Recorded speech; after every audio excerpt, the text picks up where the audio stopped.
Chodesh Tov u'Mevorach, mes amis.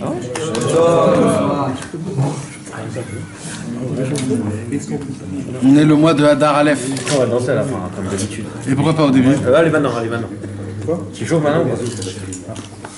Les asseoir, les lever, jusqu'à qu'ils se soient assis. Il a dit que vous êtes mou. Bezrat Hashem. Il y a 2 mois de Hadar. On a le mérite. Je suis obligé de dire un petit mot sur le mois de Hadar. Et après, Bezrat Hashem, on va rentrer dans notre Torah habituelle. Un petit ridouche de quelqu'un, mamash, Vas-y, très simple, très... Vas-y. Mishenichnas Hadar marbin besimcha. Pourquoi on dit marbin? Pourquoi tu ris déjà? Non, parce que je pensais que c'était ça le ridouche. C'était quoi le ridouche? C'est juste ça, juste que tu t'arrêtes là, j'ai pas compris.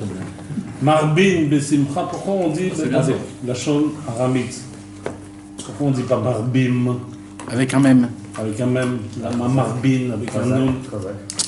Marbin besimcha zotiot mir Rabbi Nachman ben Simcha. C'est pas de moi. Voilà, ouais. C'est tout ce que je sais.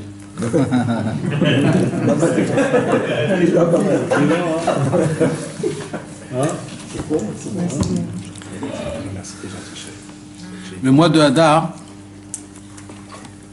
il est écrit dans la Gemara, et dans la Lacha, on en parle dans les poskim, et le Mishnah Brura, il ramène que combien il faut être joyeux dans le mois de Hadar Aleph. Est-ce qu'il faut être joyeux mamash, comme le Hadar Bet, ou il faut être joyeux, mais pas comme le Hadar Bet? Parce qu'en vérité, pourquoi on est joyeux le mois de Hadar? Parce qu'il s'est passé la fête de Mordechai et de Esther, Achashverosh, Haman.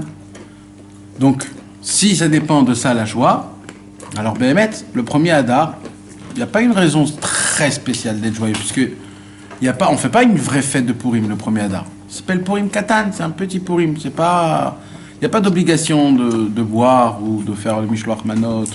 C'est pas une obligation.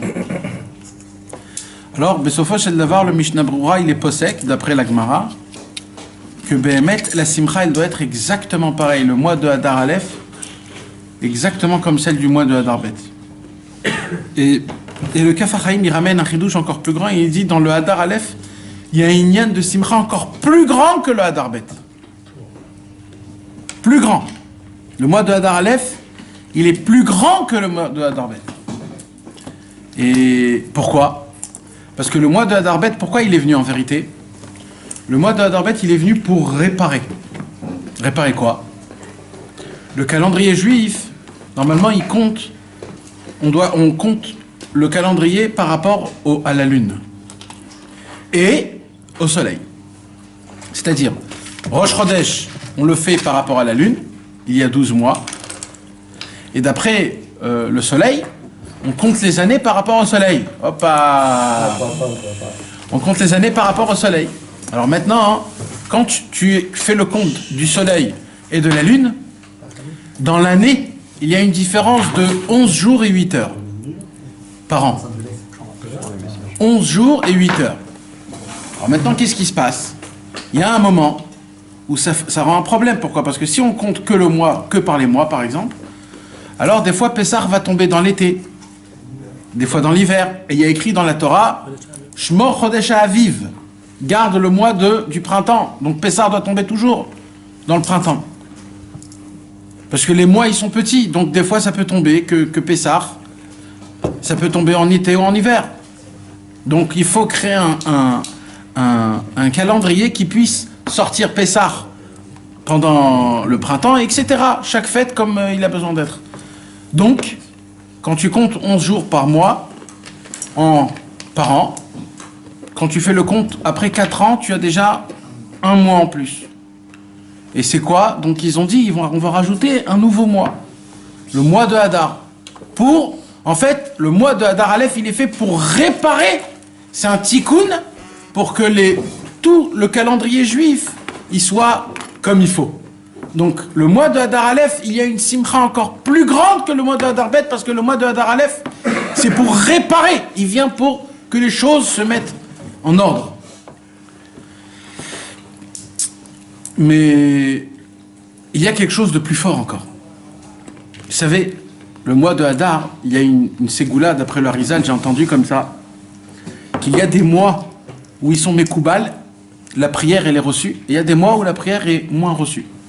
Et il y a des fois où la prière elle monte, elle attend, on essaye de la regarder, si elle a été priée Bechavana, pas Bechavana.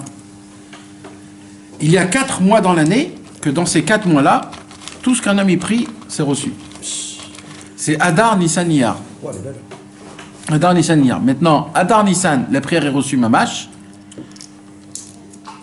Iyar, Sivan, la prière elle est reçue, mais pas de la même vitesse que le mois de Hadar et de Nissan. Et il dit par contre, Rosh Chodesh Hadar, tout ce qu'un homme y demande, c'est reçu.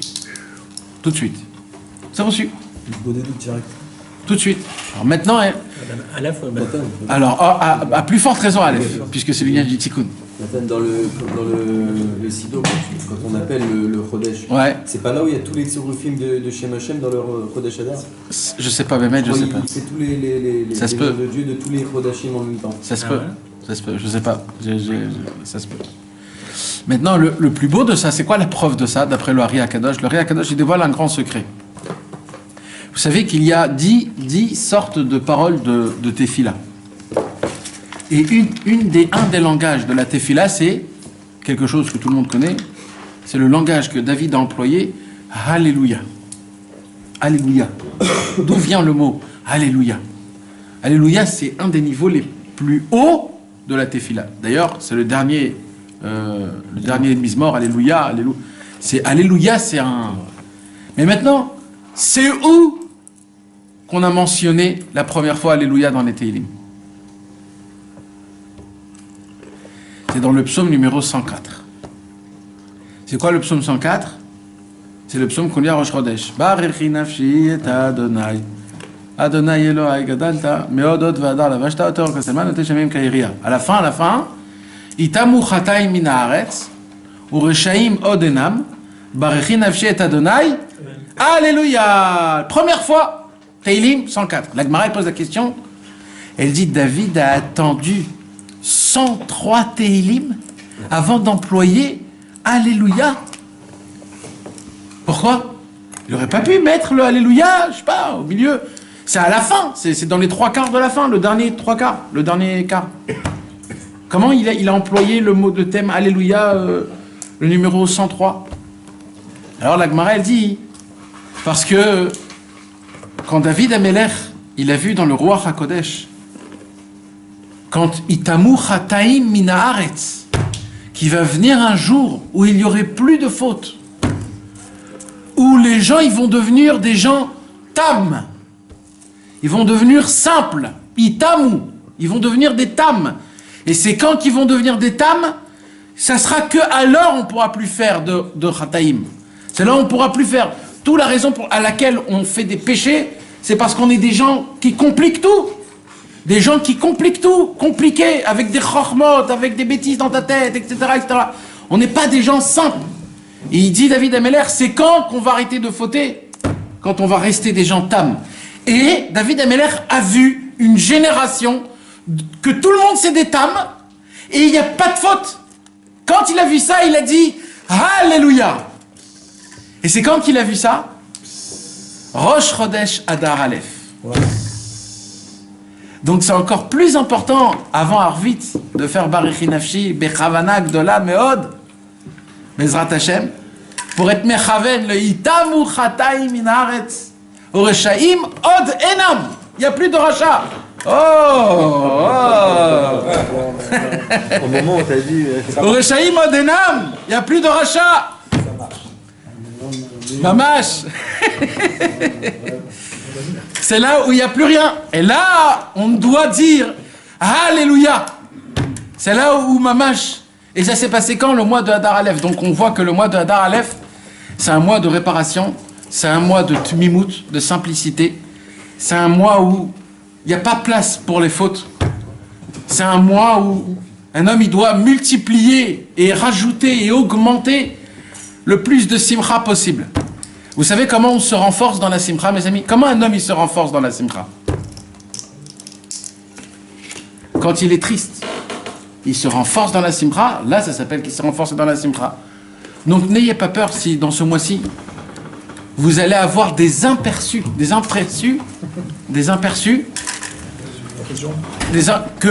qu'il y ait des choses qui se passent bien, pas très très très bien, mais malgré ça, il faudra se renforcer dans la simcha, parce que on se renforce de la simcha que quand des fois il y a des choses qui sont un peu difficiles d'être simcha, mais tu te renforces dans la simcha, alors c'est ça tout le travail. Renforcer aussi quand il y a des très belles choses. Ah, Bevada et qu'Akadosh Baruch Hu nous donne que des très très belles choses pour qu'on soit toujours Bessimcha, Bezrat Hashem.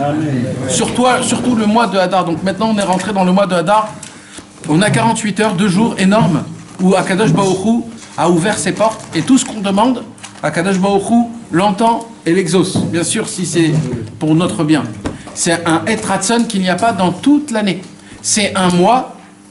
J'ai lu ça dans un autre livre. Le mois de Hadar Aleph, il n'est pas dans le contenu de l'année. C'est comme si qu'on te rajoute un mois en plus dans ta vie. Bonus. Ouais, c'est un cadeau. Le mois de Hadar Aleph, c'est un cadeau. Les gens qui sont nés le mois de Hadar Aleph, c'est des gens très spéciaux. Et donc, Bezrat Hashem. Ça, c'était juste le petit mot comme ça pour dire sur le mois de Hadar. Et Mishen Nichnas Be'Hadar Marbin Besimcha Marbin Mi Rabbi Nachman.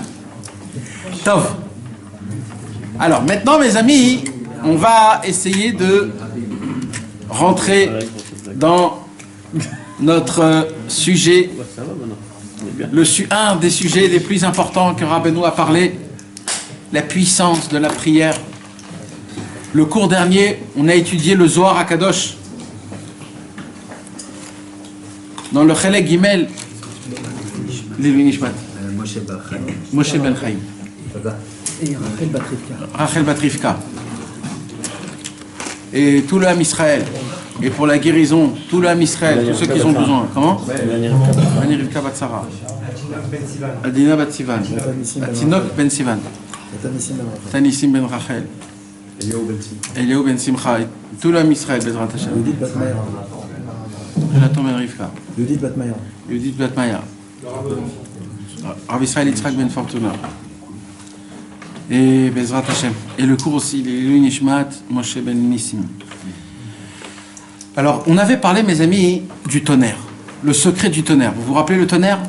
Dans le Zohar HaKadosh, on a ouvert le Zohar HaKadosh et le Rabbi Shimon Bar Yochai nous a démontré une démonstration exceptionnelle comment le tonnerre, il vient dans le monde.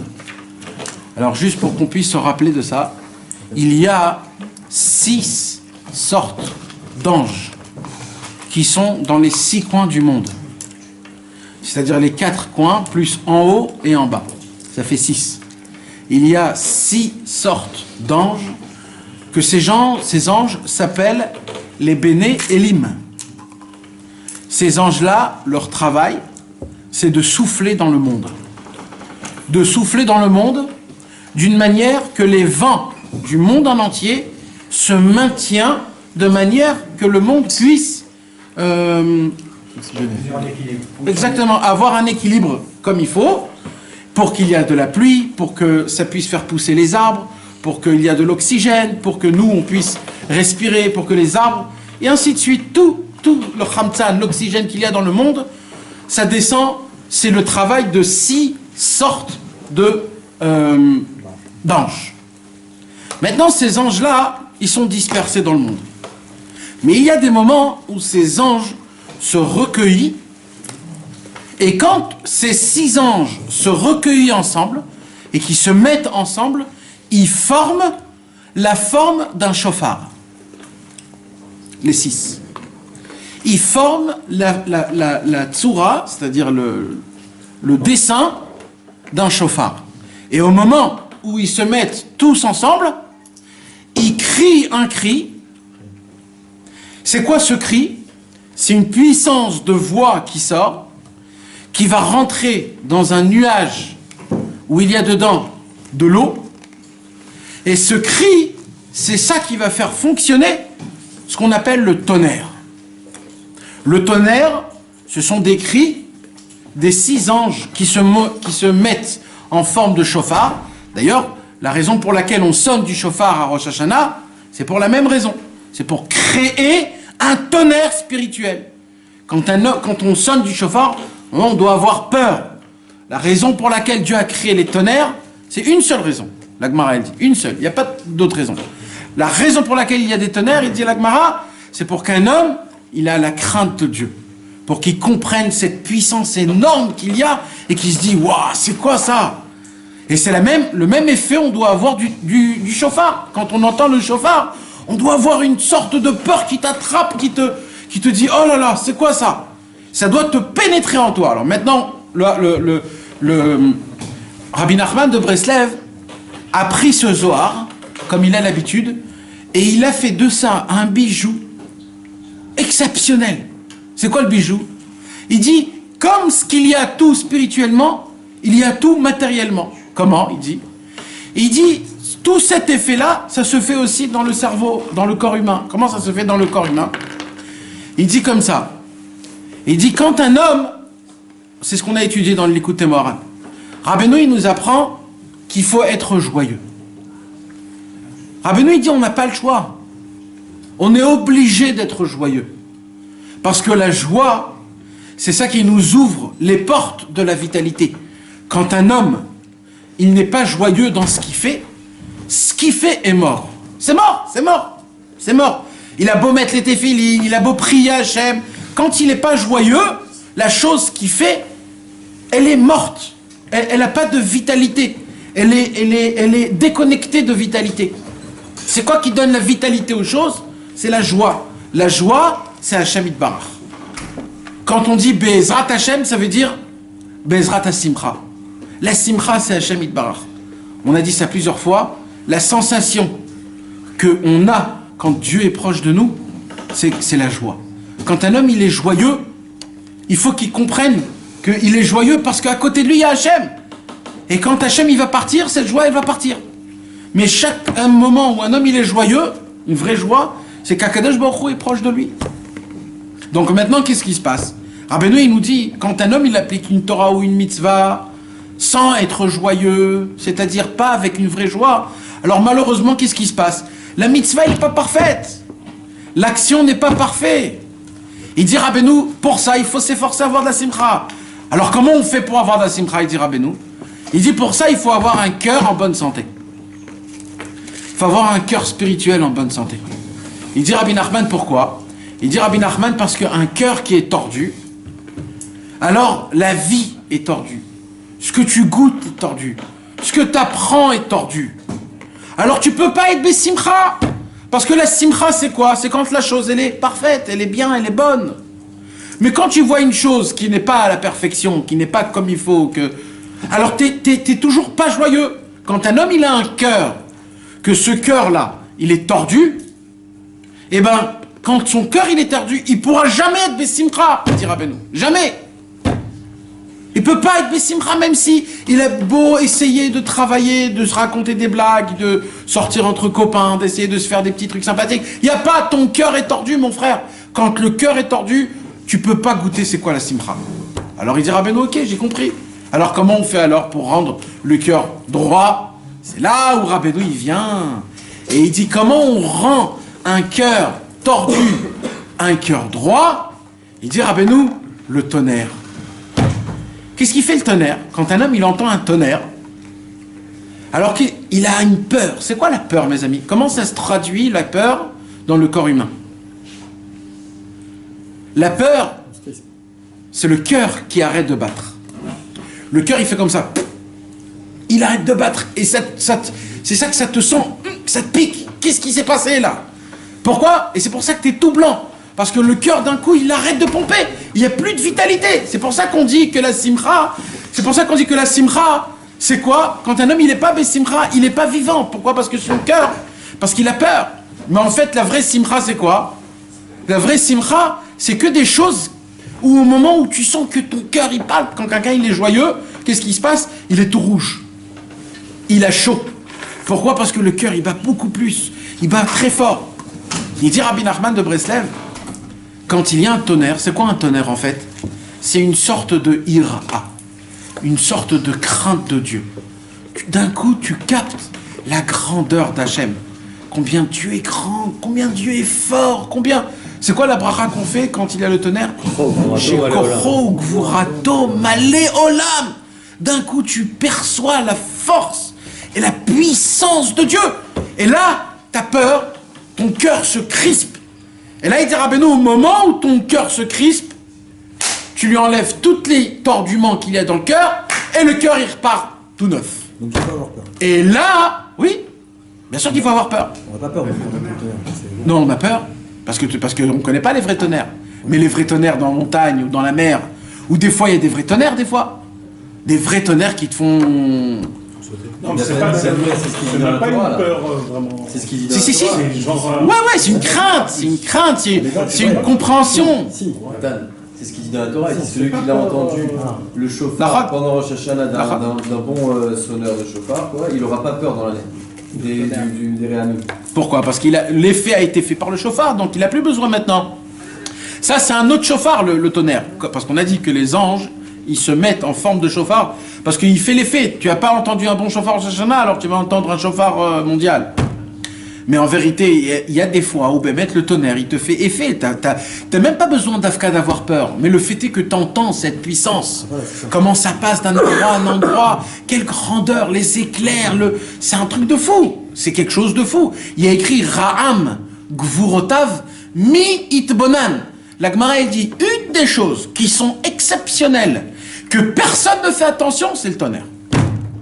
Mi Itbonan. Personne ne réfléchit au fait du tonnerre. Mais même les scientifiques, ils peuvent t'expliquer c'est quoi le tonnerre, mais personne ne peut te donner la raison du tonnerre. Pourquoi il y a un tonnerre? Il est fait pourquoi? Ça amène de l'énergie, ça fait quoi? Personne ne comprend ça.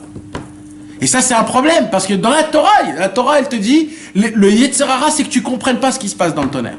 Top. Tout ça, mes amis, c'était Rabbeinu avec un peu de Gemara. Alors Rabbeinu, il vient, il pose une question très forte. Il dit, si c'est ça, il faut que j'attende qu'il y ait un tonnerre pour que mon cœur soit comme il faut. Et même, si des fois j'entends un tonnerre très lointain, est-ce que ça va faire l'effet? Pour ça, il faut que je voyage au Hermon pour entendre des vrais tonnerres, ou à la mer pour entendre des tonnerres tu deviens tout blanc. Alors comment on fait? Mais Rabbeinu, c'est le number one qu'il a éclaté toutes les lois de l'espace et du temps. Alors Rabbeinu, il dit, mais non, mes amis, ne croyez pas comme ça. Il dit, je vais vous apprendre c'est quoi le tonnerre artificiel. Mais le tonnerre artificiel émet la mytho, pas du pipeau, comme dans ce monde-ci. Il dit Rabbi Nachman, et là écoutez mes amis comment ça fonctionne. Il dit Rabbi Nachman comme ça. Ce soir donc on va étudier, et j'avance l'étude qu'on va étudier. Après tout ce qu'on va étudier, on va le revoir dans le texte, ok? Ça c'est plus facile, parce qu'après on va croire que c'est compliqué, vous allez vous disperser. Donc je vais déjà tout de suite vous dire la continuation du Zohar qu'on a étudié la semaine dernière. Le Zohar à Kadosh, il dévoile un secret énorme. Il dit dans la trachée, c'est-à-dire dans le tuyau de là où on respire, il dit en vérité, il y a dans ce tuyau-là 3 cheminements petits. 3 comme vaisseaux, tu pourrais dire des vaisseaux. Ça s'appelle des canets. C'est des tout petits tuyaux. Dans la trachée elle-même, d'ailleurs, dans la trachée, il y a 6 anneaux. Les 6 anneaux, ils sont équivalents aux 6 anges, que c'est eux qui font le tonnerre. C'est pour ça que nous, on a comme les 6 anges qui sont ici, en fait c'est les 6 anneaux, que grâce à ça on arrive à crier. Alors il dit Rabbi Nachman comme ça, le Zohar HaKadosh il dit comme ça. Donc dans le tuyau, il y a 3 sortes de conduites d'air, il dit. Écoutez bien. Il y a le premier cheminement, c'est le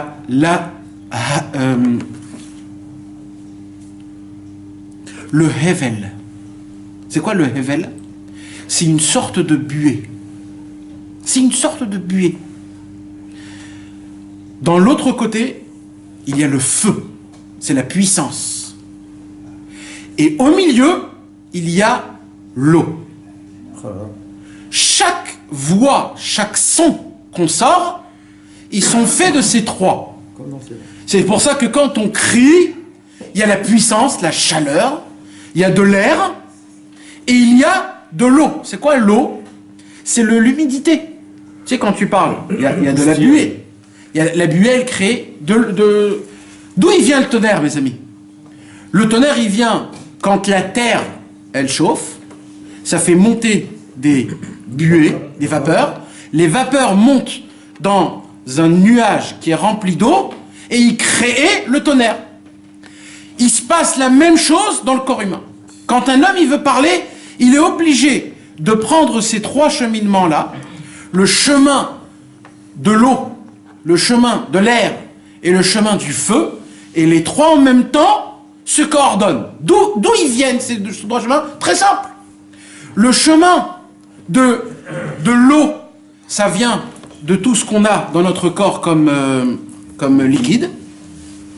Le chemin de l'air, c'est directement avec les poumons, remplis d'air. Et le feu, c'est la chaleur que le cœur, il dégage en pompant. Il est juste à côté des poumons, donc il dégage une chaleur. Donc le feu du cœur, l'air des poumons et l'humidité du corps forment le son, la parole. Maintenant, plus on parle à voix haute avec force, ces trois-là, ils ont une force, une puissance énorme. Alors il dit le Zohar HaKadosh. Rabbeinu, il vient, il dit si, c'est comme ça. Alors écoutez comment, qu'est-ce qui se passe? Il dit comme ça. On a dit que tu as un problème où? On a un problème où, mes amis? Dans le cœur. Le corps, il est tordu, Nachon. Maintenant, moi, je veux rendre mon cœur droit, sans aucun tordement. Alors, il dit, qu'est-ce qu'il faut faire? Alors, le cœur, il va commencer à pomper très fort pour créer du feu. Quand le cœur, il pompe fort, qu'est-ce qui se passe quand on court? On est essoufflé. Donc, le cœur, il va échauffer pour que les poumons créent ça veut dire beaucoup d'air, de la respiration. Et quand le cœur et les poumons, ils travaillent ensemble, il y a plus de liquidité dans le corps. Ces trois-là vont créer une construction de son dans la voix. Et là, un homme, il va commencer à prier à voix haute en criant Hachem, Hachem, Hachem. Et plus il crie fort, il dit Rabbeinu, qu'est-ce qui se passe? Il fait monter un missile nucléaire de son cœur en passant par les poumons par le tuyau le plus petit qu'il y a dans le corps, qui va directement dans le nuage rempli d'eau. C'est quoi le nuage rempli d'eau? Le cerveau. Et qu'est-ce qui se passe quand il y a un éclair dans le nuage? Il pète. Donc la voix va transpercer le cerveau, va lui créer un nouveau chemin, ça veut dire un nouveau réveillement. Et là, le cerveau va faire pleuvoir et il va arroser le cœur et le cœur va devenir tout droit. Tout ça, c'est quand un homme, il prie à voix haute ou alors qu'il crie. Ça passe pas par la ira, alors. Hein? Ça passe pas par la ira, cette fois-ci. C'est ça la ira en englobant. C'est tout ce ignan du tonnerre. Il dira, Rabbeinu, c'est pas que tu dois habiter à Courchevel pour entendre le tonnerre. Non, tu peux habiter même à Eilat, si tu veux. À Genève, peut-être. Megève. Alors, mais tu t'imagines? Qu'est-ce qui dévoile, Rabbeinu, le secret énorme? Vous avez compris ou je répète, mes amis? Répète. On a tous compris, mais c'est bien. Alors, on répète une deuxième fois. Alomet veno choser kezorea veno kotser. Mes amis, très important, parce que Mamash, si on comprend ça, on pourra dire, après 120 ans, Baruch Hashem, je connais un chidouche de Rabbeinu énorme. On a dit, Rabbeinu, il nous a demandé d'être Bessimcha. C'est quoi le problème de la Simcha? C'est quand j'ai un cœur tordu, je peux pas être Bessimcha comme il faut. Alors, le Yishrelev Simcha, le Yacharlev, celui qui a un cœur droit. Alors il dit, Rabbeinu, comment on fait pour avoir un cœur droit? Pour faire pleuvoir. Non. En cri. Le tonnerre. Non, le tonnerre. Les pchitoutes. La Gemara, elle dit, pourquoi ils ont été créés les tonnerres? Pour te crisper, pour que t'as peur, pour que le cœur, il s'enlève de tous les ta'avot, de tout ce monde-ci, etc. Quand un homme, il a peur, il n'a plus les ta'avot. Il a peur. Il a peur. Il ne peut plus avoir de ta'avot. Même son cœur, matériellement, il ne fonctionne pas. Il a peur, le monsieur. Il est angoissé. Alors la peur d'Hachem, ça t'enlève tes ta'avot, ça te rend ton cœur parfait. Alors Rabbeinu, il vient, il dit, alors quoi? Il faut que j'attende que le tonnerre fasse effet à moi. C'est quoi votre réponse? Ah non. Non. Rabbeinu, il dit comme ça. Dans la trachée, il y a 3 cheminements. Ces 3 cheminements, c'est ça qui crée le son de la voix. Nous tous. C'est quoi? C'est la chaleur du cœur, l'air des poumons et le liquide que le poumon lui-même dégage quand il y a de la buée, beaucoup, alors il y a du liquide. Ça commence quand un homme, il commence à sentir qu'il est loin d'Hachem. Il sent qu'il n'a pas de simcha. Il sent que sa vie, elle est lente, qu'il n'y a pas de renouvellement. Alors là, qu'est-ce qui se passe? Son cœur, il commence à battre. Poupou, poupou, poupou, poupou. Et quand il y a des problèmes, chas v'shalom, le cœur, il commence à battre. Quand il y a quelque chose de pas bien, le cœur, il commence à battre double. Quand le cœur bat double, qu'est-ce qui se passe tout de suite, l'effet? C'est la respiration devient très petite. Vous savez, quand quelqu'un, une femme, quand elle est amoureuse de son mari, alors, c'est quoi les signes? La Gemara, elle dit, c'est quoi les signes? Les yeux. C'est les yeux, premier signe, c'est les yeux. Deuxième signe, c'est quoi? Le court. Le souffle court. Bémet, c'est comme ça qu'il y a écrit, c'est une des halachot dans Ilchot Nida, dans Tipat Rimoud, quand une kala, elle se marie avec un khatan. Donc on voit que l'amour crée quoi? Le souffle court, mais vite, ça veut dire comme un enfant. Donc quand Ras Veshalom, le cœur, il est Betsara, alors les poumons, ils commencent à battre. Il commence à battre. Et quand il commence à battre, l'air créé de l'humidité, la buée, l'humidité, de l'eau. Et c'est là où quand un homme il en peut plus, comme en Égypte, Mitzrayim, pendant 400 ans, ils ont accumulé cette chaleur et cette voix. Il y a un moment où Vaïzakou Adonai, ils ont crié les Bnei Israël. Vayar Batzarlem B'Shomot Rinatam. Et ils crient. Qu'est-ce qu'il dit Rabbeinu? Au moment où le cœur, il dit sauvez-moi. Et c'est une puissance qui est dans tout ce côté-là, la poitrine, qui remonte comme une fusée, une puissance nucléaire. C'est mamage, pourquoi je vous dis une puissance nucléaire? C'est pas Stam pour faire Stam être... c'est Bémet, parce que le Inyan du cri, c'est quoi, il dit Rabbeinu? C'est que la voix te fasse un tonnerre dans ton corps, dans ton tête. C'est certain que quand un homme il dit il n'y a pas de tonnerre là. Là il n'y a ni de tonnerre, là il n'y a rien. Là c'est le brouillard total. Mais quand un homme il est là et il dit Bodéani les fanecha, melechai avec de l'intonation, de la vitalité, mais vadaï que tu vis les choses. Imaginez-vous, il y a quelqu'un qui raconte une histoire avec le même son. Il n'y a pas de montée, pas de descente, il n'y a rien. Imaginez-vous vous voyez un film avec la même chanson du début jusqu'à la fin. Tu prends, tu jettes, tu dis, mais c'est quoi ce truc-là de fou? L'intonation, la voix, c'est quelque chose qui est énorme, que quand tu cries, et plus tu cries fort, c'est pour ça, c'est tellement important de crier même Stam. Dans ta Ouman, ou alors quand vous êtes dans une synagogue Breslev, ou alors à la forêt, il faut crier. Pourquoi il faut crier? Ou alors même dans la prière, mes amis, parce que là on parle de la prière. Rabbeinu, il nous parle ici de la prière. Il dit, c'est quoi de prier avec force? Ça veut dire quoi de prier avec force? C'est de prier en criant, mamache, en criant. Pourquoi? Parce que qu'est-ce qui va se passer quand tu vas crier? Tu vas faire envoyer une fléchette d'air, en fait, qui s'est accumulé dans ton corps pour qu'il transperce les couches énormes de ton cerveau qui sont remplies de couches. Maintenant, qu'est-ce qu'il y a dans le cerveau? Vous vous rappelez ce qu'on a étudié le cours dernier, mes amis? C'est quoi le tonnerre, d'après la Gemara? C'est un nuage qui est rempli d'eau en tout petites gouttes. Plein de petites gouttes qui sont tous glacées. En fait, c'est plein de petits glaçons crispés. Cristaux, plein de cristaux. Maintenant, qu'est-ce qui se passe? Quand l'éclair, il rentre dans le nuage, qu'est-ce qu'il fait en fait? Il rentre pour casser cette glace pour qu'elle puisse tomber en pluie. C'est ça en fait, c'est comme ça que ça fonctionne. Al-Piteva, comme ça la Gemara dit. Comment il pleut? L'éclair, il vient, il casse les cristaux qu'il y a dans le nuage, et il pleut. Il dit Rabbeinu, c'est exactement la même chose. Il dit Rabbeinu quoi? Il dit dans le cerveau. C'est quoi l'essentiel du cerveau, mes amis? C'est la liquidité qu'il y a dedans. La quoi? La maintenant. la maintenance qui contient la contenance, le contenu du cerveau. C'est quoi le contenu du cerveau, mes amis? De l'eau. 80% du cerveau, c'est de l'eau. Maintenant, le cerveau, mes amis, c'est quoi un homme imbécile? Un homme bête? Un homme intelligent? Un homme... Non, sèche et pas sèche, ça c'est l'oubli, la mémoire. Quand tu oublies, c'est que le cerveau est sec. C'est pas qu'il est sec. Et ça emmène la folie. Et le Alzheimer, que Dieu nous en préserve. Et ça, c'est quand un homme, il est pogème dans le brit, comme la semence, elle descend du cerveau, alors en fait, Il n'est pas humidifié sur ça. alors il enlève, donc il devient un imbécile. Mais moi, je parle d'un autre truc. Moi, je parle maintenant de l'intelligence. Je parle de l'imbécilité. Je parle de... Et des fois, il y a des gens que tu te poses la question, comment c'est possible qu'il a vécu jusqu'à aujourd'hui? Comment c'est possible?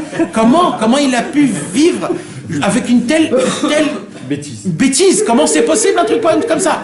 Maintenant, mais mec, des fois... On est comme ça, hein. Ouais, on rigole, mais en vérité, Mehmet... Alors, mes amis, je vais vous dire quelque chose. Ça, vous savez, c'est quoi? C'est la pureté du liquide du cerveau. Vous savez que le cerveau, mes amis, la pureté, le liquide du cerveau, il est blanc.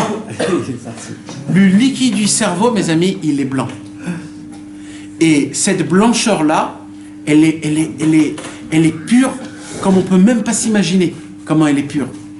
C'est ça en fait qui crée toute l'intelligence, quand un homme il capte vite, quelqu'un qui d'un coup il comprend tout. C'est pourquoi? Parce que son liquide du cerveau, il est pur. Maintenant, quand malheureusement le liquide du cerveau il est moins pur, à cause de quoi? À cause des choses qu'on mange, les bislis, les bambas, toutes les choses salées, sucrées, toutes les mauvaises choses, quand les gens ils fument de la drogue, ou alors même les fumeurs normales, ou même des choses comme ça, des choses que ça a direct dans le cerveau humain. Alors le liquide du cerveau humain, il perd de sa propreté et il commence à devenir un peu moins blanc. Il commence à devenir Gris. Non, chakouf, transparent. Et quand il devient transparent, il a plus de force. Le monsieur, il est bête. Il comprend pas, on lui explique 15 fois, il comprend pas. Le liquide, il est transparent. Alors, le top, c'est quoi? Notre problème à nous, c'est quoi? C'est qu'en fait, le liquide est transparent parce que la blancheur du liquide, il est où? Il est dans le cerveau, il est sec dans le cerveau comme ça. Alors il dit Rabbeinu, quand un homme il crie dans la prière, cette puissance qu'il va envoyer en cerveau, c'est quoi? C'est un choc électrique qui va ressortir toutes les cellules blanches, qui vont les faire rentrer dans le liquide, et le liquide va devenir tout blanc. Et ce liquide va pleuvoir, va directement dans le cœur, et comme ça le cœur il va devenir tout droit. C'est un vrai cri aussi. Un vrai... Ouais, mais non, mais même. Alors on va voir. Dans Etzot Amevoharot, Rabbi Shimshon Barski, il a dit un chidouche. Il a dit, Rabbi Shimshon Barski, le tonnerre se fait lav dafka en criant. Lav dafka en criant. Il dit le tonnerre, mais c'est Etzot Amevoharot, mes amis, ne prenez pas ça comme Halakha le Moshe Messinaï. C'est une explication. Rabbeinu ne l'a pas dit. Mais ça a été dit quand même, il faut prendre en considération. Alors mes amis, qu'est-ce qu'il dit Rabbi Shimshon Barski? Il dit Rabbi Shimshon Barski que le fait qu'un homme, quand dans la tfila, il prononce les mots avec sa voix, parce que il faut qu'il y ait les trois canaux. Il faut qu'il y ait le son. S'il n'y a pas le son, si tu pries à voix basse, il n'y a rien de ça qui se passe. Donc il faut qu'il y ait un minimum de son. Alors il dit, c'est quoi le écart? Le écart, c'est que tu entends les mots que tu sors de ta bouche. Quand tu entends les mots de ta bouche, c'est-à-dire qu'ils sont dans ta tête, tu entends. Pas tu entends que tu dis quelque chose. Tu entends les mots que tu dis. C'est-à-dire il faut vraiment prêter attention à chaque mot. Alors déjà, ça se fait déjà le tonnerre. Le Baal Shem Tov, dans Tzavat Harivash, Mi Shemidpalel Bekol Ram, c'est lav davka en criant. Il dit c'est Kol Ram, c'est avec une voix d'amour, mais Bekol Ram, ça veut dire de toutes ses forces. C'est quoi la S'il phrase? crie de toutes ses forces, il considérait comme s'il avait crié. C'est quoi la phrase de Rabbeinu quand Rabbeinu dit qu'il pouvait crier devant une foule entière sans que personne ne l'entende? C'est une autre chose. Ouais. Non, t'as mélangé deux choses. La première fois. Ah, il sort pas de... C'est il des doutes. Rabbeinu, il a dit, Rabbeinu, il a dit qu'il faut le faire en dehors de la ville, la nuit, quand il n'y a personne. Et Rabbeinu a dit, moi je fais où mon idbo des doutes? Je le fais dans le marché. Là où c'est rempli de monde et là. Et après il a dit une autre chose. Après il a dit, et quand on crie, dit Rabbeinu, il faut crier le plus fort possible, jusqu'à que tu perds la voix, jusqu'à que tu as mal à la tête. Quand tu as mal à la tête, c'est qu'il y a eu un tonnerre en fait. C'est ça. Alors Rabbeinu il dit, ça veut pas dire, on n'est pas obligé d'arriver à ça, mais ça veut dire c'est pour qu'on comprenne. Et Rabbeinu il a dit, moi quand je crie, personne n'entend. Rabbeinu c'est toujours tout l'inverse. Tout son inyan à lui, c'est un autre inyan, on peut pas comprendre c'est quoi Rabbeinu. Mais nous on doit être bepchitout, nous on doit crier mamash, on doit mamash crier. Donc ça c'est le secret mes amis. Alors donc le Hetzot Mevorot il dit que ça suffit juste.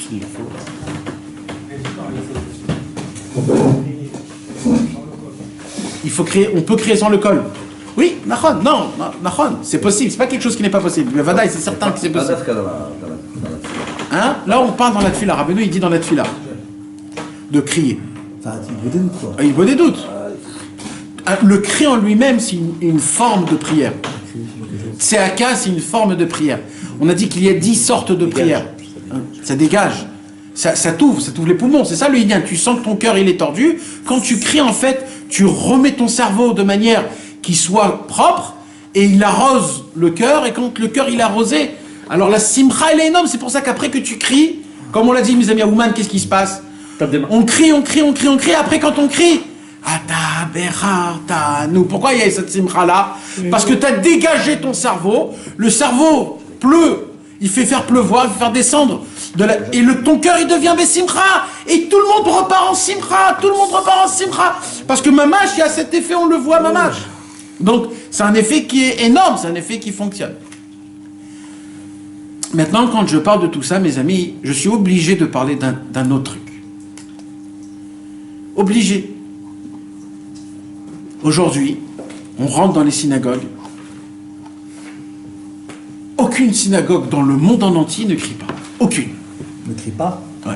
Crie, tu veux dire. Il crie, pardon. Aucune. Limite, tu lèves un tout petit peu ta voix. On te vire. Bah oui. On te dit chute. On te dit oh, qu'est-ce qui se passe? Tu commences à faire comme ça. Les gens ils commencent à s'énerver. Ça y est, tu sens l'électricité dans Kemakara. Kemakara. Si, d'après ce que Rabbeinu nous apprend, que de crier dans la prière, ça fait partie du chemin pour qu'on soit Bessimcha, pour qu'on puisse réveiller notre cerveau. Comment c'est possible que c'est pas quelque chose de connu, là, de crier? Comment c'est possible? Alors c'est pour ça, mes amis, que je suis obligé de parler de ce point aussi. Et de me poser la question tout simplement, d'où ça vient qu'il faut crier à la prière. De base, je pose la question Birklal. Tu as répondu déjà. De quoi? Tu as dit c'est pour réparer le cœur. Oui, alors là c'est Rabbeinu. Avant Rabbeinu. C'est un chidouche de Rabbeinu. Si c'est un chidouche de Rabbeinu, ok, pas de problème. Mais on sait que c'est pas un chidouche de Rabbeinu, le crier. On sait que c'est quelque chose. Rabbeinu, il a dit, je suis venu rappeler un chemin ancien. Donc ce que Rabbeinu nous dévoile, c'est un chemin qui est ancien. Devant la mer Rouge. Devant la mer Rouge, On a chanté. on a crié. On a chanté. On a chanté. Crié, après ça s'est ouvert. Non, on n'a pas crié dans la... Ça c'est en Égypte. En Égypte. En Égypte, je sais pas. Oui, en Égypte, c'est une autre histoire, c'est pas une prière. Devant la mer. Non, devant la mer, oui, elle crie. Ah non, c'est moi, devant les héros, ils ont crié. Non, ils n'ont pas crié, ils ont sonné du chauffard. Ils n'ont pas crié. Les deux. Ils ont crié en Égypte parce qu'ils souffraient, mais c'était pas en sorte de prière. Le problème, c'est que il y a dans la halakha, mes amis, une marloquette.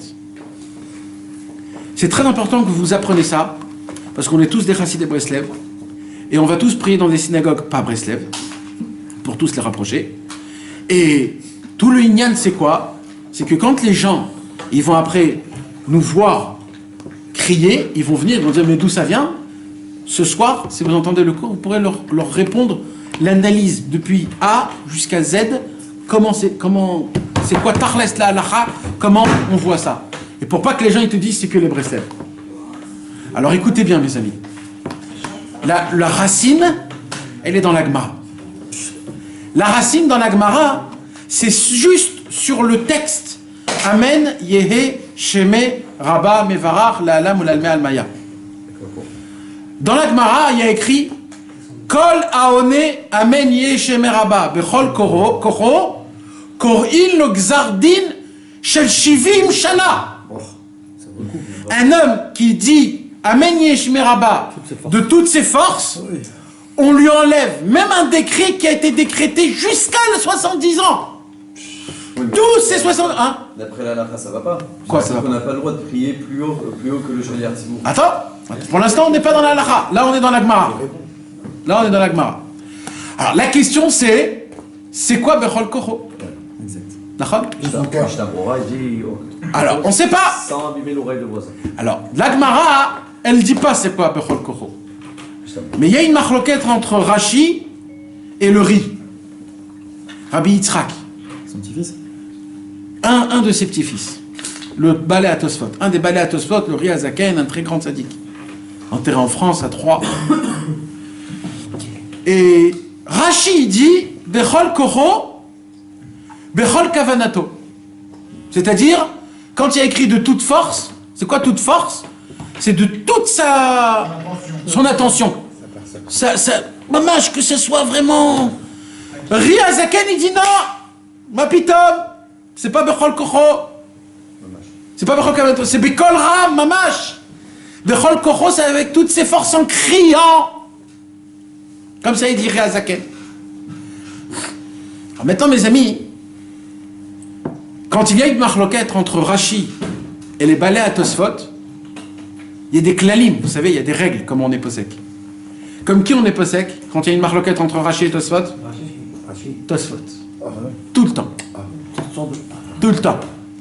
Rashi n'a pas été pris comme posek halacha, mais comme commentateur de la Torah.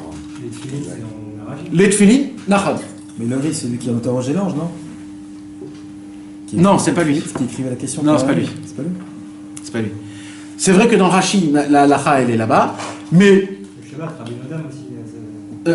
Dafka, la halacha, elle est d'après Rabbeinu Tam. Le Ikara halacha, le Shabbat, le Rav Ovadia Yosef, il est posé comme Rabbeinu Tam, Ikara halacha. Rashi, c'est Bedi Avad, mamash. C'est Bedi Avad, les gens ne le savent pas. Quand tu ouvres le Shulchan Aruch, Rashi, c'est Bedi Avad. Rabbi Yosef Karo, il dit c'est Bedi Avad. Le Ikara halacha, c'est Rabbeinu Tam, mamash. Ikara halacha. Les gens croient que c'est une khumra, mais Bémet, c'est comme ça. Mais il y a des autres petits points.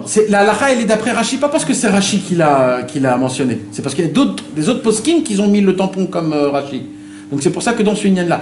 Mais de base, surtout maintenant dans Maseret Roulin, dans le Daf Hayomi de Maseret Roulin, on revoit plein de sortes de petites marloquettes entre Rashi et Tosfot. Et mamash là-bas, dans toutes les ilchot kashrut, le lait, la viande, les tréfot, etc., halakha kemo Tosfot. Rien que dans ce Inyan-là, mamash. Pourquoi? Parce que Rashi n'a pas été considéré comme posek, pas parce qu'il pouvait pas, parce que son Inyan à lui, c'est commentater la Torah. Et ses petits-enfants, eux, ce sont eux les poskim. D'accord? Maintenant, la halacha, elle est comment? Normalement, elle est comme Tosfot, donc, apparemment. Si on dit que Rashi est Tosfot, la halacha, elle est comme Tosfot, donc quand on dit Amen, Yeh, Rabba, Bevarach, ça veut dire quoi d'après la halacha? En criant. Mais là, il y a un problème. C'est quoi le problème? C'est que Rabbi Yosef Karo dans le Shulchan Aruch, il est posek la halacha comme Rashi. Comment c'est possible? Rabbi Yosef Karo? Normalement, la halacha, elle est comme Tosfot, ça veut dire quoi?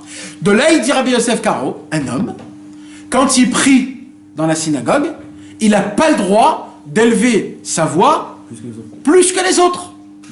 Plus que le Chazan. De là, il écrit Mais comment c'est possible que Rabbi Yosef Karo, il est posek la halakha de tel? Alors sur ce psak d'halakha de Rabbi Yosef Karo, il dit, là, j'ai pas été posek comme Rashi. C'est pas parce que j'ai été posek comme Rashi. Il dit, parce que j'ai entendu de mon beau-frère, le Harizal, que le Harizal, lui, quand il priait, il faisait attention de ne pas élever sa voix plus que le Chazan. C'est parce que le Harizal faisait comme ça que j'ai été posé que la halakha comme ça. Pas parce que c'est une marloquette de Rashi et de Tosfot. Alors là, j'ai une grande question. Pourquoi Rabbi Yosef Karo, il est passé qu'une halakha comme ça? Alors vous savez, mes amis, quand Rabbi Yosef Karo, je vous raconte un peu une histoire, on est un peu loin du limoud, mais ça fait rien parce qu'on étudie des choses très importantes. Je vais vous raconter un petit peu l'histoire de l'époque. Quand Rabbi Yosef Karo a écrit le Shulchan Aruch pour la première fois au monde du judaïsme, ça a fait un bruit dans le monde pas possible. Pas bien, pas un bon bruit.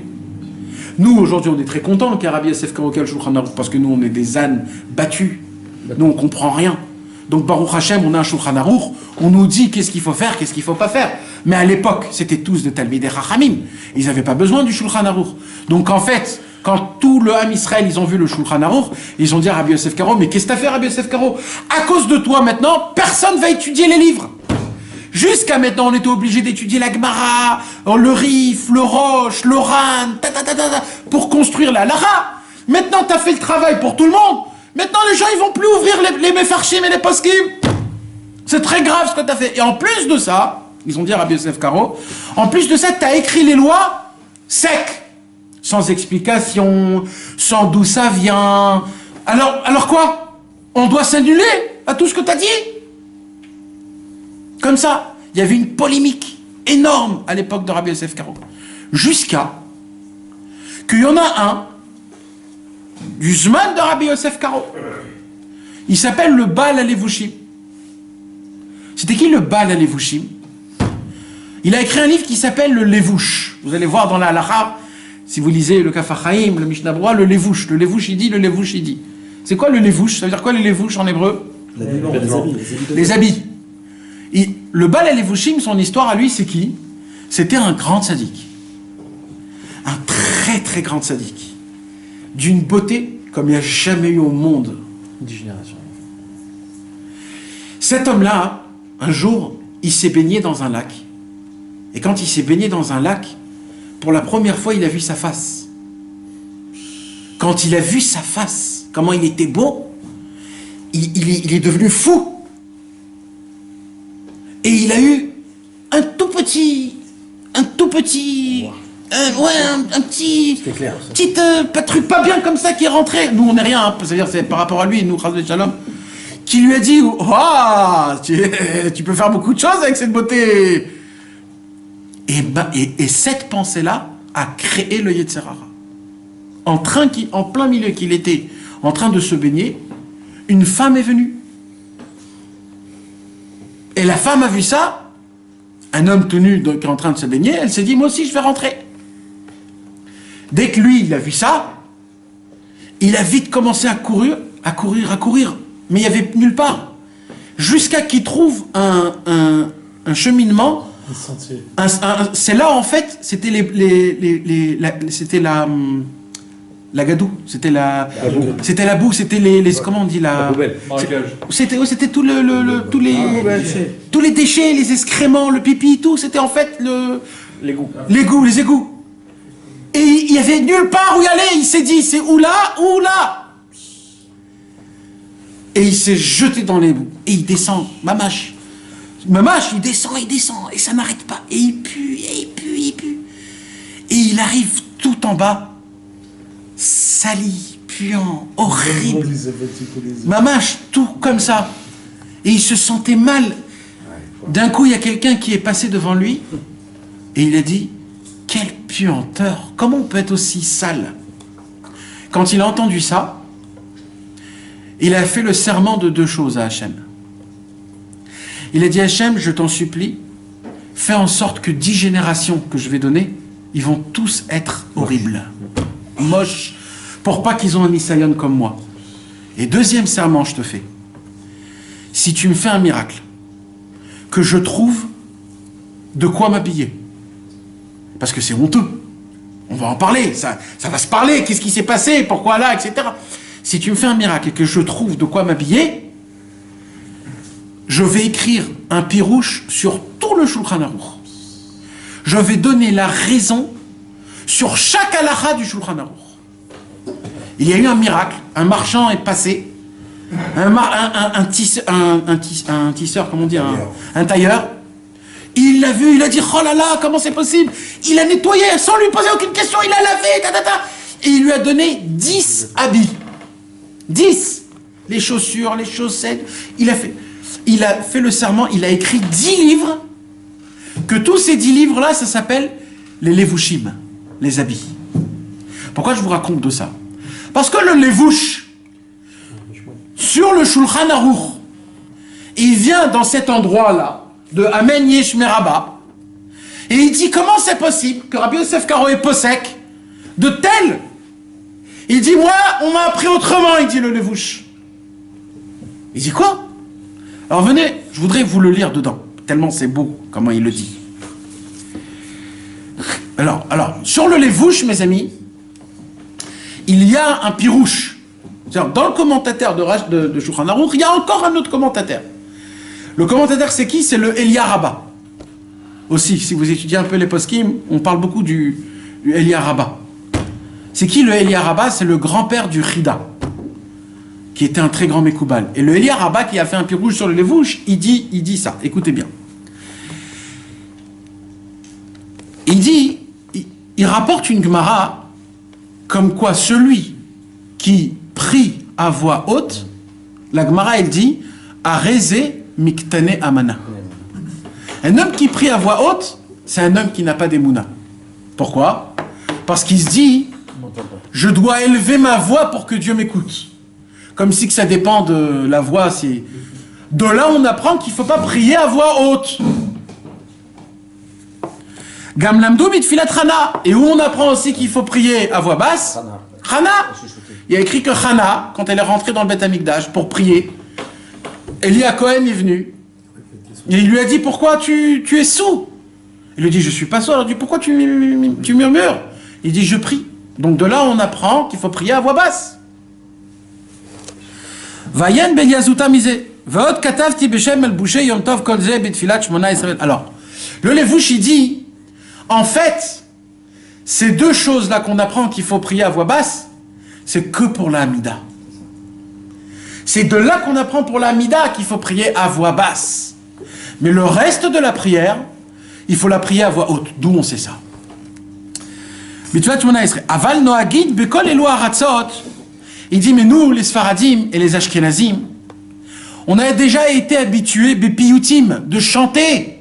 Écoutez, mes amis, la description d'il y a 500 ans, qu'est-ce qui se passait dans les synagogues? Il y a 500 ans, hein?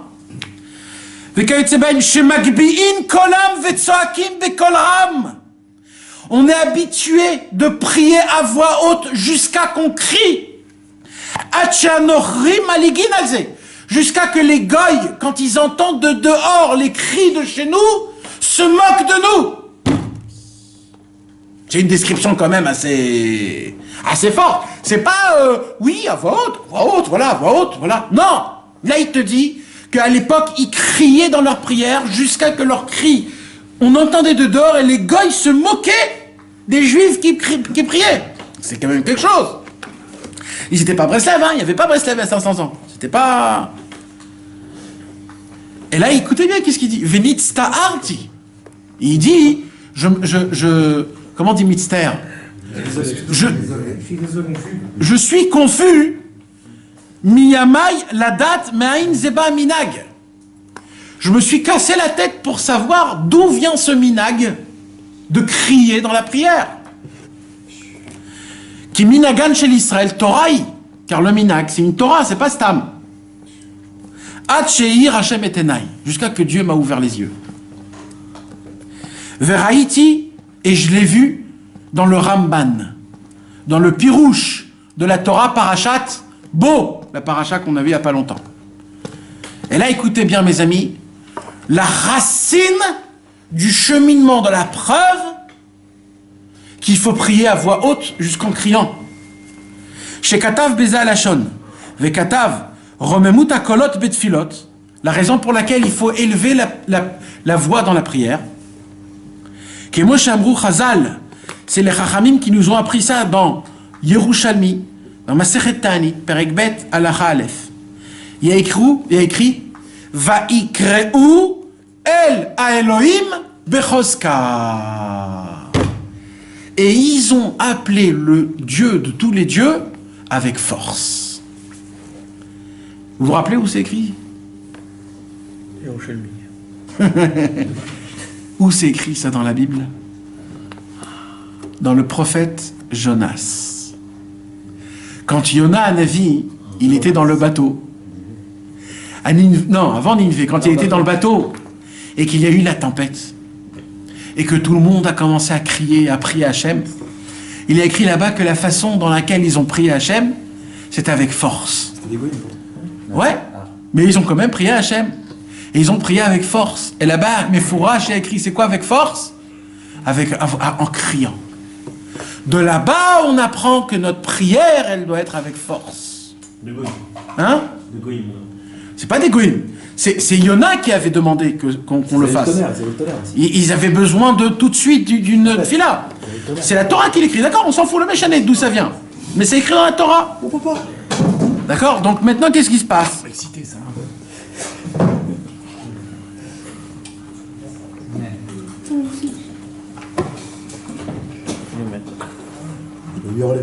Après, ils ont arrêté de hurler d'un coup. Hein?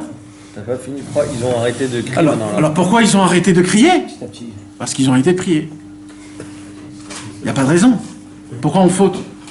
Non, mais là, toutes les synagogues, ils crient plus. Pourquoi? Oui. Pourquoi? Mon frère, Mashiach ne vient pas, pourquoi? Pour rien, mon frère, il n'y a aucune raison. Il n'y a aucune raison. La raison, ils ont mal compris le pshat. Que tout ce que Rabbi Yosef Karo il parlait en fait dans la Hamida, d'après le Eliaraba. Oui, mais à son époque, ouais. Déjà Rabbi Yosef Karo, déjà tranché, il priait déjà en priant. Alors le Eliaraba il dit, ce que Rabbi Yosef Karo était posek, c'est dans la Hamida, pas dans la Tfila. C'est ça qu'il est posek, le Eliaraba. Le Eliaraba il vient en expliquant Rabbi Yosef Karo que ce que Rabbi Yosef Karo a dit, qu'il faut prier à voix basse, c'est de ça en fait, c'est de la Hamida. Juste que tu entends ce que tu dis. Ouais, le Khazara ne doit pas dépasser le... Mais pas la prière en elle-même. Odul Hashem, Kirou Vishmo, Baruch Shamar, Vaya Olam, Azeshir Moshe. On peut prier plus fort que le Khazan. Il n'y a pas de Khazan à ce moment-là, de toute façon. Oui. Non, mais tout le début, pour ceux qui les Imra. Ah, Bruno, de toute façon, le Khazan, tu Pour ceux qui les Imra, il tu réponds Ahmed, ça n'a rien à voir. Pourquoi je sens que j'ai raison? Alors mes amis, maintenant qu'on a vu tout ça... Juste une chose, même au risque de faire des marques loquettes, on doit faire ça. Alors si on fait des marloquettes, on peut pas. C'est certain que t'en feras. Ouais. Ça ne sera pas une marque loquette, ils vont te virer. Alors prie à voix haute.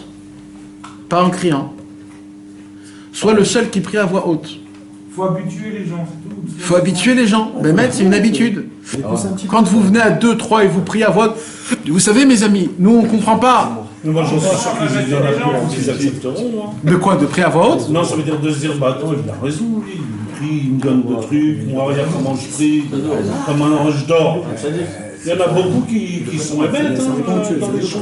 Non mais il y a des gens qui croient que Bichlal, il n'y a pas besoin de crier. Pourquoi crier? Dieu il t'entend pas normalement. Les gens ils ne comprennent pas le Inyan du cri. Moi un jour je marchais avec un ami et il entendait les prières des cris. Il était étonné, pourquoi il faut crier? Mais vous pouvez pas être normal de... Quoi? Qu'est-ce qu'il y a? Alors Rabbeinu il va nous apprendre.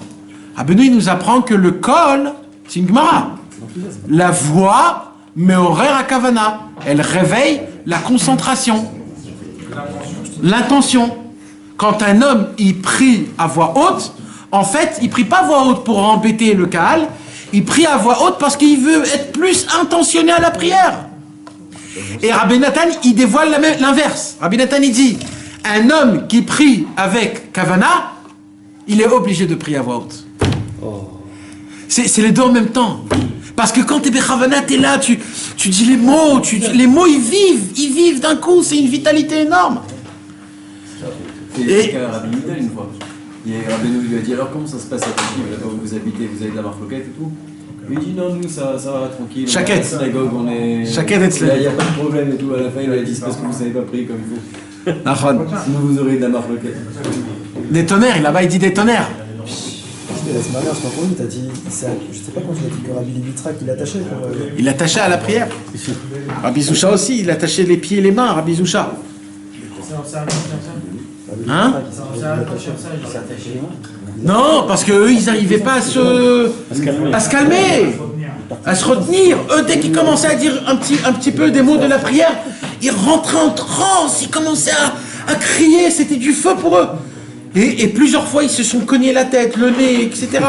Ils se faisaient du mal. Alors les élèves, ils les attachaient parce que c'est comme un taureau qui veut rougir, qui veut... Alors on l'attrape de toutes ses forces. Vous rigolez, mais ça a existé, les gars. Ça a existé.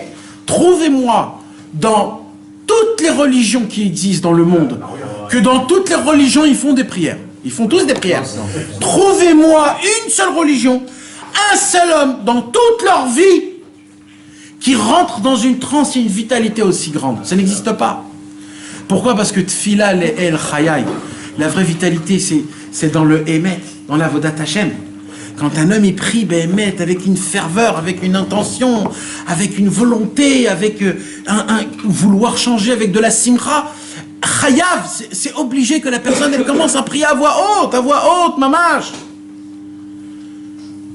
Alors pourquoi dans la Mida non?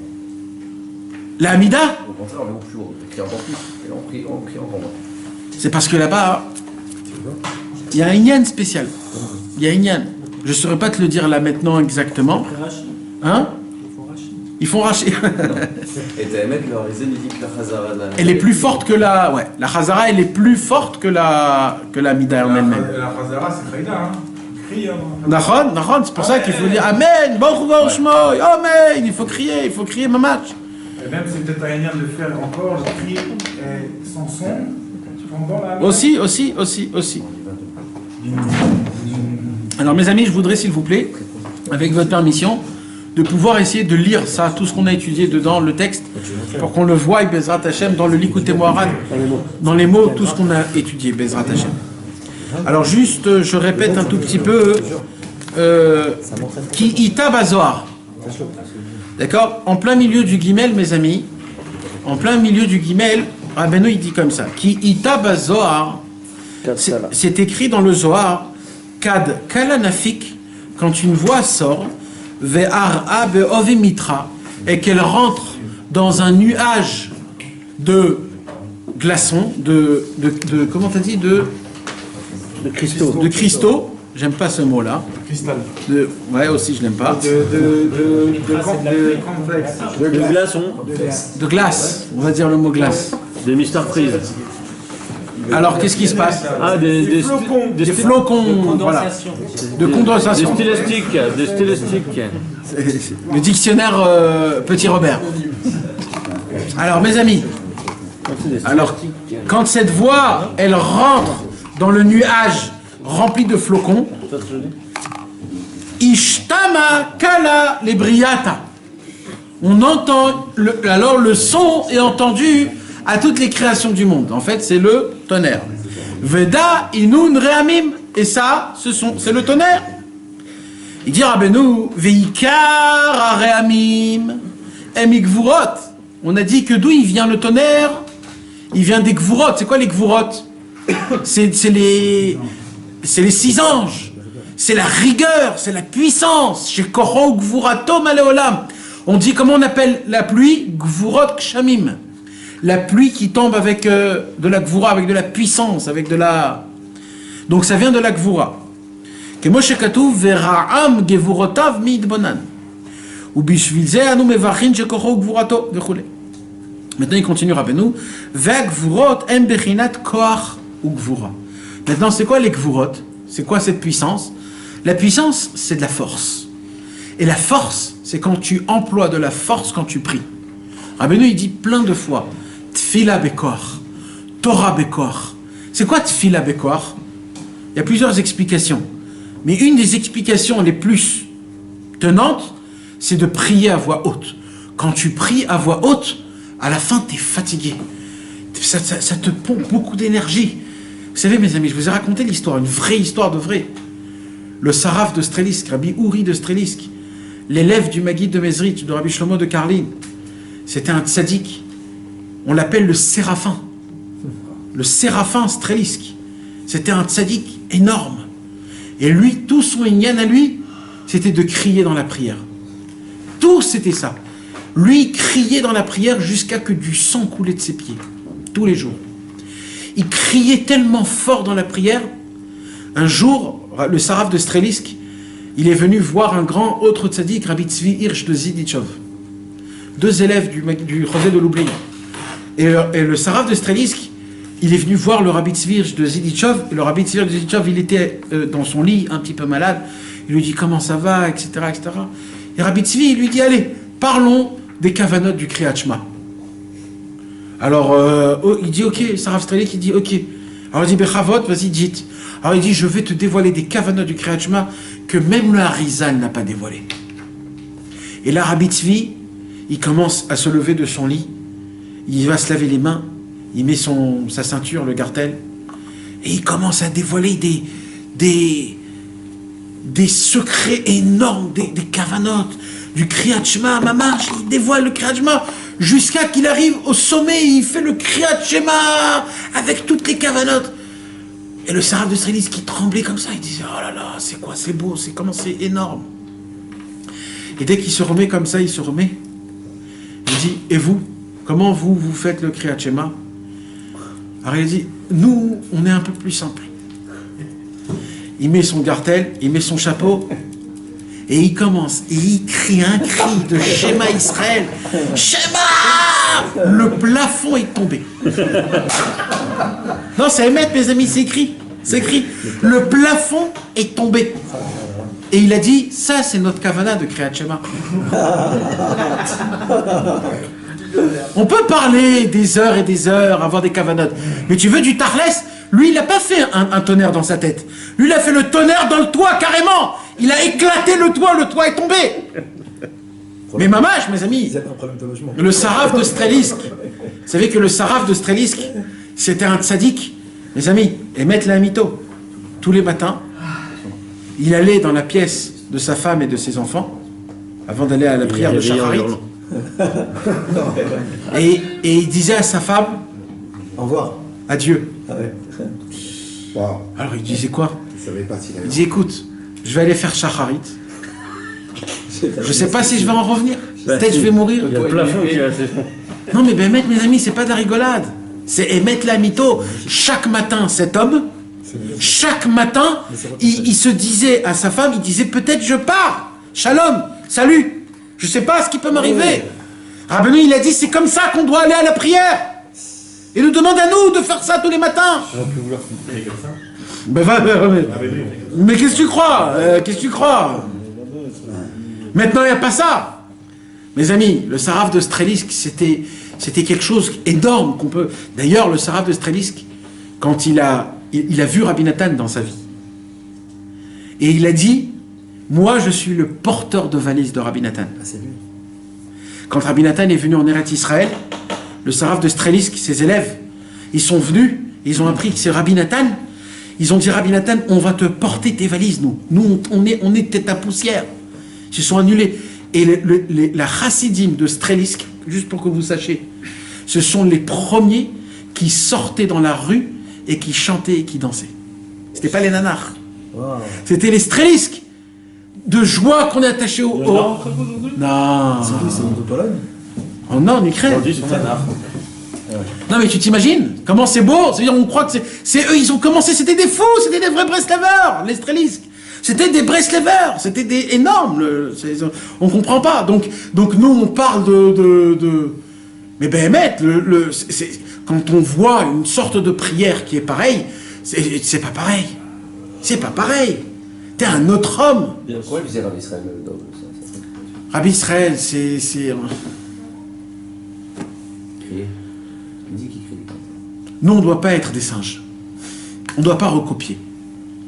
Chacun, il doit trouver son point de sa neshama, et chacun, d'après son niveau, son inyan, il doit crier Hachem. Tu comprends? Il faut changer quelque chose, parce qu'on voit qu'on fait rien. Alors, déjà, le commencement, quand Rabbeinu, il a parlé de Eretz Israël, il a dit à Rabbi Nathan, la première chose, c'est de monter. La première chose. Bien sûr qu'il y a plein de chemins, même en Eretz Israël, etc. Mais la première chose pour appliquer un conseil, c'est déjà de l'appliquer, tout simplement. Maintenant, après, si ça vient du cœur, ça vient pas du cœur, c'est pas ton problème. Tu vas pas attendre. Il faut commencer à crier. D'ailleurs, tout le yin du cœur, c'est le cri. Donc, ça dépend que de ça. Donc, le commencement de tout le travail, c'est de prier avec ferveur, avec une grande force. Donc, tout le yin de la gvoura, c'est quoi? C'est de créer un tonnerre dans le cerveau. Pour que le tonnerre il puisse faire effet à ton cerveau, il faut que tu cries. Il faut que, mamash, tu emploies un cri énorme. Bechinat koach ou gvura she'adam motzi et akol bekoach gadol. Quand un homme, là, Mefourash, Rabbeinu le dit, quand il sort de la voix avec grande force. Ve'akol, cette voix-là, pogea be'ovimitra, cette voix, elle touche, elle atteint, elle touche le nuage rempli de flocons, c'est-à-dire le cerveau, aïnou bechinat mochin, chez Misham Yordin Tipin Tipin, qu'au moment où la voix touche le nuage et que grâce à ça il pleut, quand la voix arrive dans le cerveau, il fait faire pleuvoir le cerveau. C'est-à-dire quoi il fait faire pleuvoir le cerveau? C'est-à-dire que toutes les cellules qui étaient séchées, ils vont recevoir un coup de circuit, un coup humidifié. Et que grâce à ça, ils vont se remettre dans du liquide, et ce liquide va tomber dans le cœur pour que le cœur devienne propre. Chez Misham Yordin Tipin Tipin, que de là descendent des gouttes et des gouttes, qui est Moshe Katouf Bazohar, comme le Zohar ramène, et là mes amis, encore on repart, écoutez bien, il y a un pasouk où il y a écrit Be'er Maim Chaim, Venozlin Min Levanon. Et là-bas, il y a une explication. Raoucha, attends.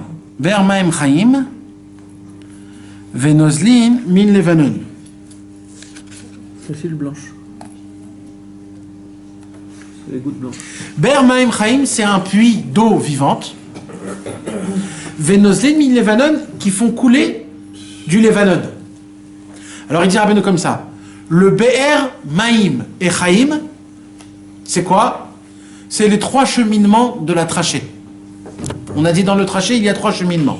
Il y a le feu, il y a l'eau et il y a l'air. Les trois, ils forment le son. Alors maintenant, qu'est-ce qui se passe? C'est ce qu'on a dit. C'est le puits, l'eau et la vitalité. L'air, le feu et l'eau. Alors, Be'er Maïm Chaim, quand tu fais monter le Be'er Maïm Chaim, quand le puits jaillit l'eau vivante, ça va faire toucher le cerveau, Venozlin, et on va faire couler l'évanon, du blanc, du liquide blanc. Le l'évanon vient du mot lavan. C'est-à-dire, on avait dit que quand le liquide dans le cerveau, il est chakouf, comme on dit, quand il est transparent, c'est qu'il n'est pas comme il faut. Mais alors, qu'est-ce qu'il va créer? Il va créer cette blancheur-là. C'est quoi le blanc? C'est le chesed. Le blanc, c'est le signe de la pureté. Quand on dit que dans le Beth Amikdash, à Yom Kippour, il y avait le petit fil rouge qui devenait tout blanc. Quand il devenait tout blanc, c'était le signe comme quoi les péchés du Ham Israël, ils ont été pardonnés. Alors, tout le inyan de crier, en fait, c'est quoi? C'est pour rendre ton cerveau blanc. Levanon, c'est du mot lavan. Venozlin min levanon. Tu comprends? Donc ça veut dire qu'en fait, tu vas créer spirituellement dans ton cerveau, tu vas créer une nouvelle matière, que cette matière, elle va arroser le cœur, et le cœur va devenir parfait pour être Bessimcha. Et c'est ça le pshat du pasuk, Ber Maim Chaim, Venozlin min Levanon. On pourrait jamais comprendre ce pasuk sans Rabbeinu. C'est jamais possible. Jamais de la vie. Hein? Levanon, nous on le comprend comme si c'est la ville, Levanon, la terre, le pays. Ça te fait tout, ça veut dire que ça prend. Levanon, Rabbeinu dit non. Sur le nord de la terre d'Israël. Ouais, sur le nord d'Israël, c'est Levanon. Non, Rabbeinu dit ma pitam, c'est du mot lavan. Lavan, noun. C'est tout le inyan. Grâce à Rabbeinu, on arrive à faire descendre le lavan, le loven à Elion, le blanc, le lev noun. Ça descend dans le cœur. Exact. Ça répare le cerveau aussi. Bah oui, bah vadaï, automatiquement. Le cœur devient droit, tout est réparé. C'est ça, au moment où tu as un bon cœur. Après, c'est fini, tout le reste va fonctionner. Notre problème à nous, c'est que le cœur, il est toujours tentant, il veut être tenté par tout le monde. C'est ça le problème. Mais de base, le cœur en lui-même, c'est énorme. À cause de Quoi T'auras dit de ça, de la... L'Ibouna Democha. Pourquoi? Parce que tout le Inyan de la semence, ça descend de là-bas. Donc quand tu es Pogem, Chasvé Shalom, là-bas, tu es Pogem le Levanon. Tu es Pogem le Loven Aelion du cerveau. C'est pour ça que la goutte aussi, elle est une goutte qui est fructifiante, elle est blanche. Une goutte qui est pas fructifiante, elle est transparente. C'est pour le cerveau, c'est le même Inyan. Tout le Inyan. La goutte, elle vient du cerveau. Bah oui, c'est ça. Parce que il explique, c'est qui explique ça? Je crois que c'est le Ramchal qui explique. Le Ramchal, il dit, on le voit, ce que le Harizal, ce que le Zohar, il dit, on le voit dans notre yeux. Il dit quoi? Il dit, dans le cerveau, c'est le Loven Aelion, c'est la plus grande purification. Et du cerveau, tout le corps a sa puissance. Mais comment le cerveau, il arrive à donner de l'électricité, de la puissance à tout le corps? Il dit parce que le cerveau, il fait descendre un Loven Aelion, un Levanon. Il dit, le Ramchal, c'est quoi le Levanon, Behemet? Regardez, tu avais posé la question un jour, David, comment on peut savoir, dans l'Écoutez Moharan, tout le corps humain, l'anatomie, parce que Rabbeinu, il parle de toute l'anatomie du corps humain, comment on peut guérir. Alors Rabbeinu, il dévoile que c'est quoi le hemcher du cerveau, il dit, c'est le Chut HaShidra, comme on dit, la colonne vertébrale. Vous savez, c'est quoi le plus important dans la colonne vertébrale? En fait, le cerveau, il n'est pas juste rond. Le cerveau est rond avec une zanave. Comment on dit une zanave? Avec une queue énorme. C'est quoi? C'est le petit fil blanc qu'il y a dans la colonne vertébrale. La moelle épinière. Vous savez, quand on achète le poulet, la gorge, dans la gorge du poulet, il y a comme un fil blanc, dedans. Dans chacun de nous tous, on a la moelle épinière. C'est ça, la moelle épinière? La moelle épinière, c'est en fait ça, le cerveau humain.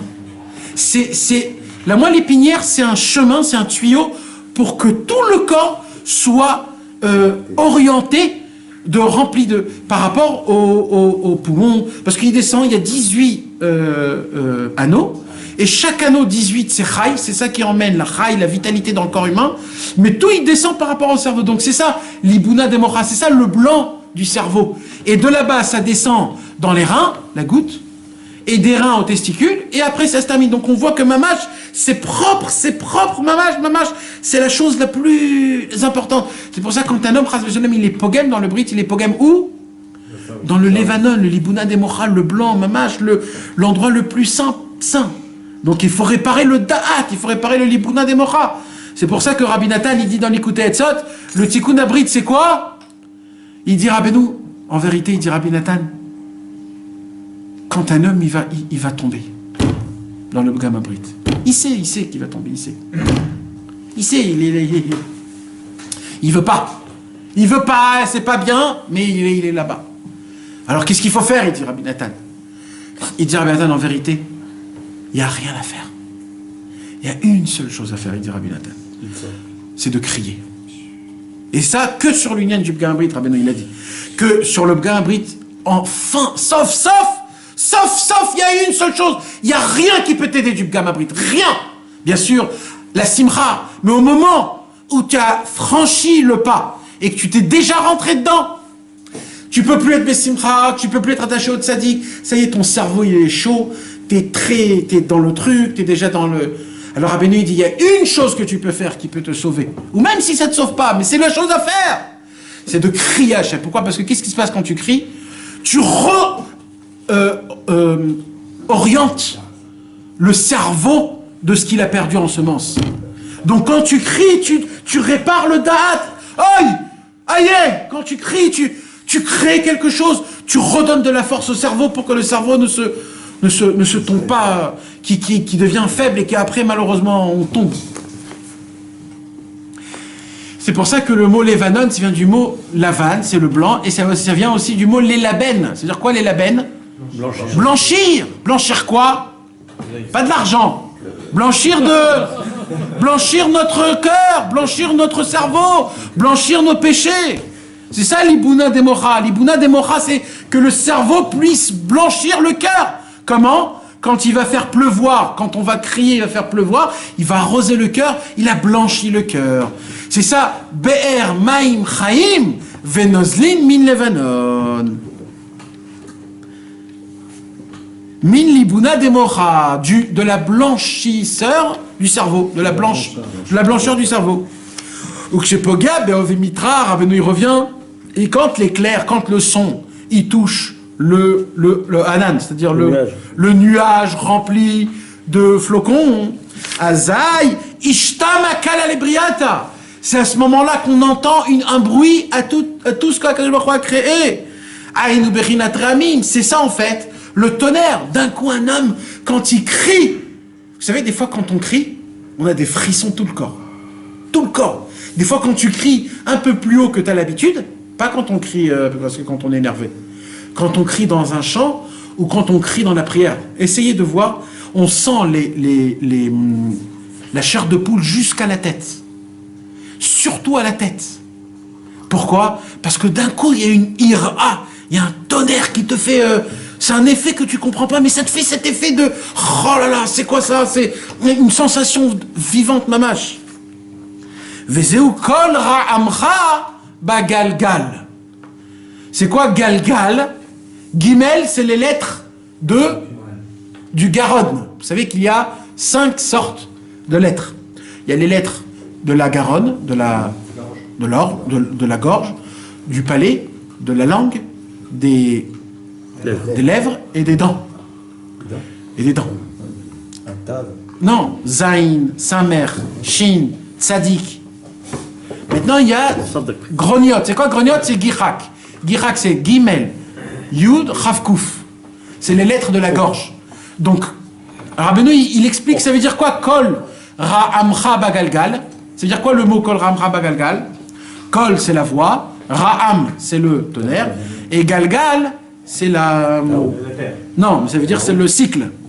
Ça veut dire que où il est dans le Galgal. Rabbeinu, il dit, c'est pas ça le pshat. Il dit, c'est quoi le pshat? Comment tu veux arriver à créer un tonnerre? Galgal. Galgal, c'est le guimel, c'est les lettres de la Garonne. Crie par ta gorge. Envoie un son. Kol, ra'amcha, bagalgal. C'est ça qui va créer le ra'am dans le galgal. Kol, ra'amcha, bagalgal. Envoie le son du tonnerre dans ta roue. Dans ce qui est rond dans ton corps. C'est ta tête en fait. Kol ra'amcha bagalgal. Aïnou begalgal ta democha, c'est-à-dire dans le galgal de la mort. Kadar begalgal ta democha. Et au moment où ça monte dans ton cerveau, naasema kol ramim, se crée un tonnerre, venishma lebriata. Et ça, quand le tonnerre, tout le monde l'entend. C'est qui entend le tonnerre dans notre corps? C'est le cœur. Quand le cœur entend l'explosion qu'il y a dans le cerveau, quand un homme il crie, son cœur devient plus souple, devient plus vivant, devient plus bessimcha, devient plus droit, devient comme il faut. Et là, un homme, il a la possibilité de pouvoir être bessimcha.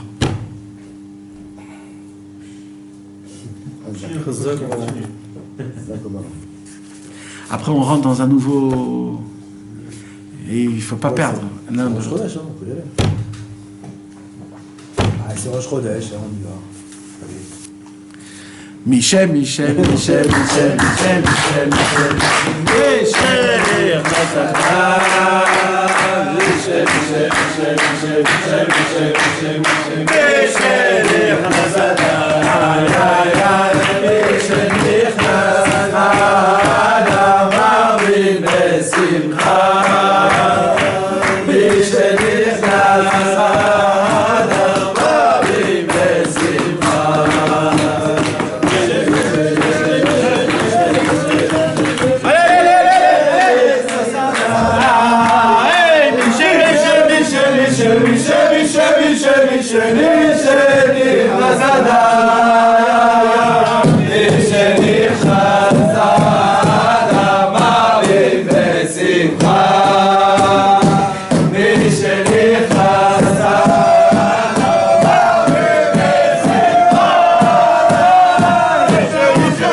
Moi je fais un vite.